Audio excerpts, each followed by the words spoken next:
Okay, welcome back, future fishing legends. Thanks for joining us, and thank you for all the support online and all the comments and questions. I appreciate them.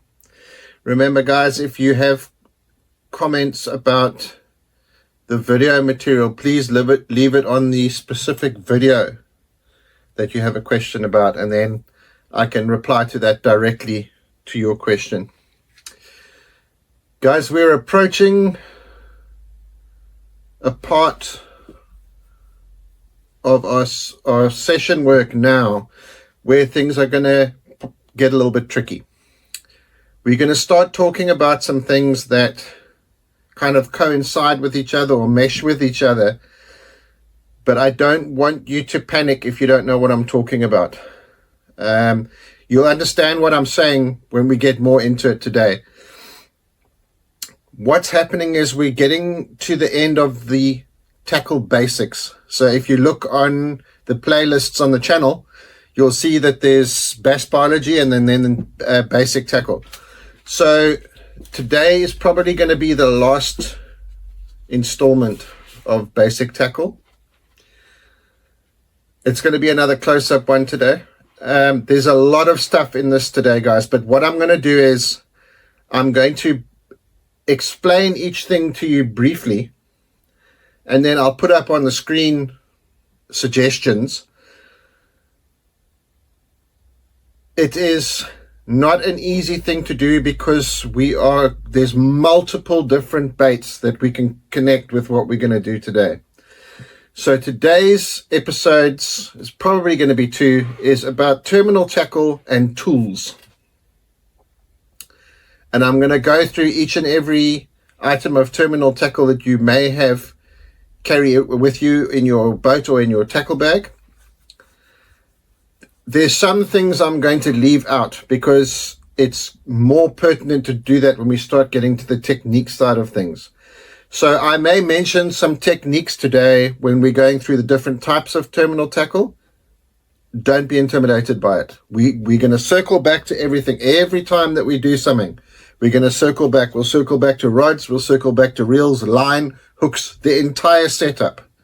So just watch this and accept it for what it is. I'm basically just going to try and explain to you everything that you need for terminal tackle and tools. And this will, like I said, this will be the last installment of that.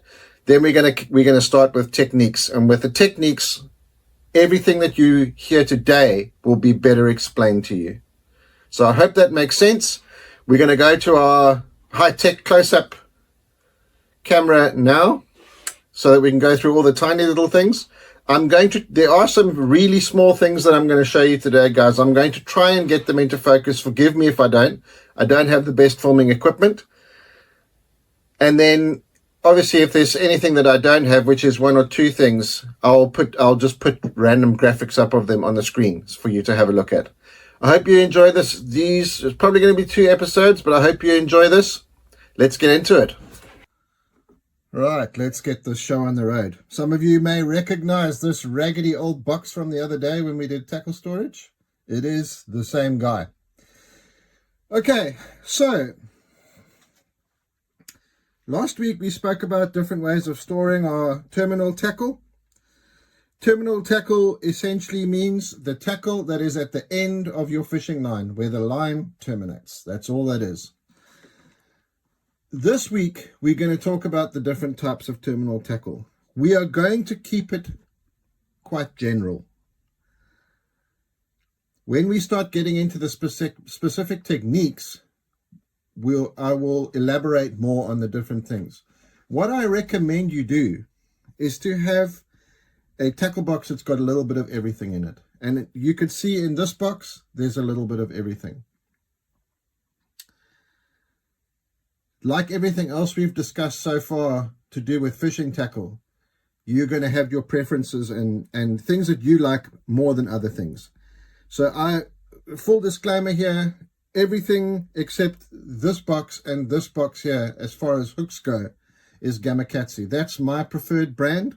There are stacks of hook brands that are on the market now. I've used them for a very long time, and that's what I prefer. So I had a couple of questions last week. What brand is that? What brand is that? So that's just to clear that up. So what we'll do is we'll go through the hook types first. There are many, many different types of hooks and for many different applications. So what we're going to do now is just a brief description of what the various hooks are used for. So let's start out with basic worm hooks. Worm hooks that you will use with soft plastic. Now you will see here that I prefer this style of hook. And this style of hook, let's see if we can get that guy in focus there, is called an extra wide gap hook. So essentially what happens is you will thread the hook point through the bait. It goes around the hook. The line is obviously tied here. This part of the hook stays inside the bait. You go back through the bait with the hook point, and don't worry guys, I'll show you how to do all of this, and then it's just nipped in the top of the bait. It's called tick exposing. So the reason this is called an extra wide gap hook, the belly of the hook, this part here, is very deep. What makes this hook good is that you can use it for all types of soft plastic because of how deep the belly of the hook is and where the hook point is in relation to the eye of the hook. So in this particular instance, we get two types of extra wide gap hooks, many different sizes, but two types. So you can see, let's see if we can show it on camera. This is a light wire extra wide gap hook. That's normally used with your fluorocarbon or your monofilament line. And then over here, we have a heavier gauge of wire. And this would be used with braid or heavy fluorocarbon line. Now you can try and show it there. You can see the difference in thickness between the two wires. The next type of worm hook that you get is a straight shank worm hook. I'm going to put a picture up on the screen. I don't have any of them because I don't use them.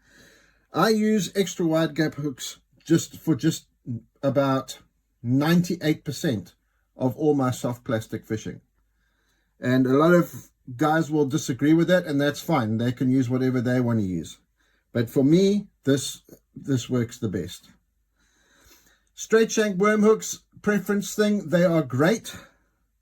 They are made by all the different brands that make worm hooks, generally speaking.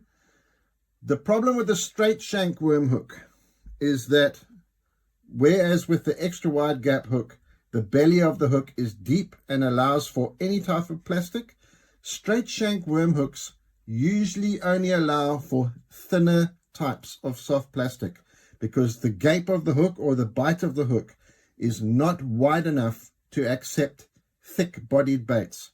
Again, guys, don't worry about this too much. I'm going to demonstrate it to you when we get to the various different techniques. The third type of worm hook that we have is for more finesse type presentations. I'm going to try and get that there and see if I can get it to focus. Over there, there's some tiny little barbs, and that's what holds the plastic in place, whereas the straight shank worm hook and the extra wide gap have got the kinked eye that holds the plastic. Those little barbs there are what hold the plastic in place on this finesse type of worm hook. This is something that you would probably use for like something like a split shot rig, or you could use it for drop shotting. Those, you can see it's a very thin wire hook, more finesse type presentations. Then we move on to some more specialized type hooks. These are hooks that have got screw locks on them. If you can see that little guy there, that actually screws into the head of the soft plastic to hold it more firmly in place. You could use these for anything that you wanted to use them for. I use them for these small ones, that's a 2/0 size. I use those for pitching. And then you go right up to 4/0, 4/0 and 5/0 size, like that guy there. And that I'd be more comfortable using on something like a horny toad or a tour toad soft plastic frog.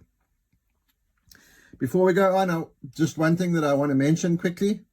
All hooks, there's a standard size rating for all hooks, which starts off in numbers. So say 4, 6, 8, 10. And then the bigger the hooks get, it will goes to 1/0 or 2/0. That's 1/0 or 1/0, 2/0, 3/0, 5/0, the bigger we go. So the majority of the fishing that you guys are going to do, before you start specializing in specific techniques, if you had to go out and buy your worm hooks in only 3 sizes, 2/0, 3/0, 4/0, that should pretty much cover everything that you need to do except the bigger swim bait type baits. But for general fishing, that's going to cover you. Right, getting into some more specialized type hooks now. This is a wacky hook. It is used for wacky fishing or wacky rigging, if you like. This one doesn't have a weed guard. This is a 1/0 Gamakatsu 1/0 wacky rig hook. No weed guard. And this is a number 1 wacky rig hook with a weed guard. It's just a little soft piece of plastic that stops the hook and bait getting stuck into things. Moving on from that, drop shot hooks. And again, there are many different kinds. These are the ones that I like to use. This is called a spin shot hook. This is again a number 1 drop shot hook with a swivel going through it, and on the other side of the swivel there's a pull-in clip where you can put in a piece of line attached to your sinker. Things are a little bit small, so that's a drop shot hook. Now again, there are many other different hooks for many other specialized techniques and types of fishing. Today we are going to talk about bog standard basic stuff, what you should have in your tackle box all the time. Right, so let's move on to some types of sinkers. And again, these are specific to the techniques that you're going to use them for. So the first one, we're just going to go right to left here. This is what you would call a barrel sinker. And this is used for Carolina rigging. This particular sinker is made out of tungsten. For size to weight ratio, tungsten is a lot heavier than lead. There are also some places in the world that don't allow lead. So this is a good option for lead, for countries that don't allow lead. So that is a barrel weight for Carolina rigging. The next one is what's called a mojo sinker. It's essentially just a small version of the barrel rate for Carolina rigging that is used for mojo fishing. That one I think is 1/16 of an ounce. Tiny little sinker, but again, tungsten. Before we move on to the next ones, because there's a couple of lead sinkers here, the advantages of using tungsten over lead are tungsten is a lot harder than lead, number 1. Number 2, as we've discussed, for the size to weight ratio, tungsten is a lot smaller than what a lead sinker would be. So from the perspective of a presentation, using where, say you're fishing ultra clear water or whatever the case is, the sinker is a lot smaller. It makes it more difficult for the fish to see. The fact that it's harder, what that allows to do is it allows you to feel the bottom composition, what the bottom is made of, when you are dragging that sinker over the bottom. The next type of sinker that we've got here, and this is a bit of a strange one, but we'll go for it anyway. These are my drop shot sinkers. So This is what a normal drop shot sinker looks like. It's just a lead sinker with that clip swivel that I spoke to you about earlier, where the line just clips into that part there. As with a lot of other things, because I like to tinker, I make my own. So that's my drop shot sinker. It's just different shape, and I've powder coated it. Both of those are 1/4 ounce. Drop shot being a more finesse technique, the majority of the time you use smaller sinkers between 1/8 of an ounce and 1/2 ounce. Moving on from there, we're going to look at some pitching and flipping sinkers and some worm weights. So this is a worm weight. They come in a few different sizes. It looks like a bullet head.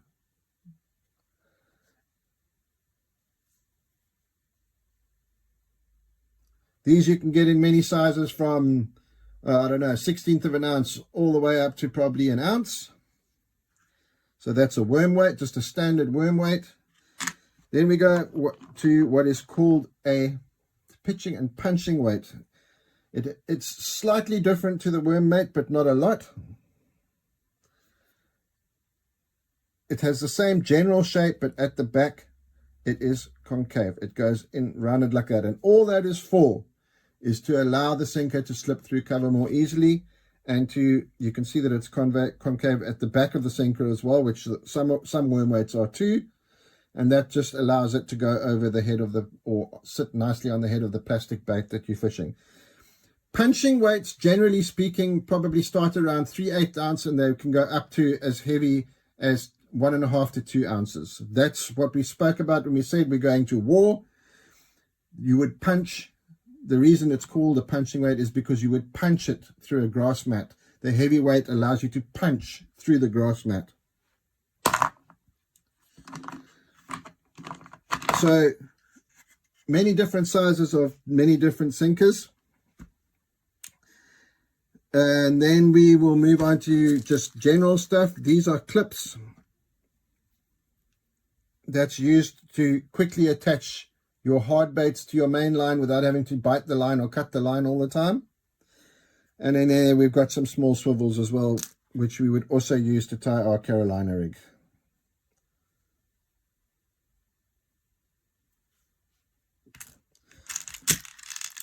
There are some beads for the Carolina rig. So you would put the bead between the sinker and the swivel.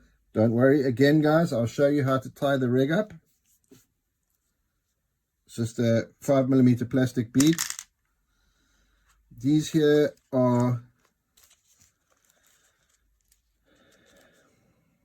O-rings. They are used when you are wacky rigging. They are used with a special tool. This is the tool that you will go more into detail of that. That goes, your bait would go in there, then you would just slide the ring off onto the whatever bait you're using. We'll go through that a little bit later on. So just rubber or silicone O-rings. Many different types of these guys. These here, these are going to be difficult to see, but these here are peg stoppers. Those peg stoppers go on your line before this sinker, and then they would slide into the nose of that sinker to hold it in place. And then these are just normal stoppers if you want to position sinkers somewhere on the line. Again, don't worry about it. I'll show you how they work. And that is pretty much your basic fishing tackle, your basic terminal tackle. And like I said, guys, there are many different types of hooks and sinker brands and swivel brands. Everything in here multiplied by 100 that you can choose from. But if you have a few of each one of these things that I've showed you in the different weights and different sizes, for the soft plastic baits that you choose to use, you'll be set. You'll be absolutely set. There's nothing more that you need to get away with just for a normal day's fishing. I hope that this has been helpful, guys. I apologize if some of you may find it a little bit confusing, but like I said at the beginning of the video, when we get into the specific techniques, you will see me use each and every one of these things in this terminal tackle box to explain to you how to prepare yourself to do those type of techniques. Thanks for tuning in. Tune in for part 2 tomorrow. We're going to discuss the tools that you need when you go out fishing for our favorite little fishes.